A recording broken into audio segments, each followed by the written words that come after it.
你好, in this lesson we are going to learn words related to what is in a woman's bathroom.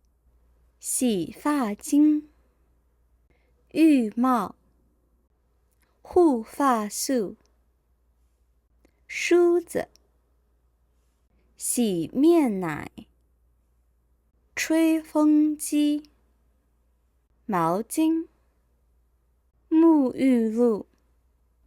我需要买一条新毛巾。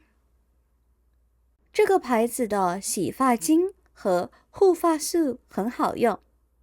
超市的沐浴露在打折。洗澡时为防止弄湿头发而戴的塑料帽子就叫做浴帽。每天用梳子梳头有什么好处？这款洗面奶适合油性皮肤的人。In the dead of night, two aliens touch down in Shanghai. One alien disguises himself as a young man and takes on a job as the delivery driver, racing to every corner of the city with a mysterious mission.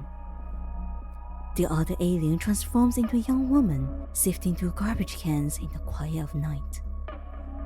What brought them to Earth? Will they complete their mission? Aliens in Shanghai. Fascinating imagination, unexpected twists, creative humor, a captivating Chinese creative reader that makes learning Chinese easy and fun.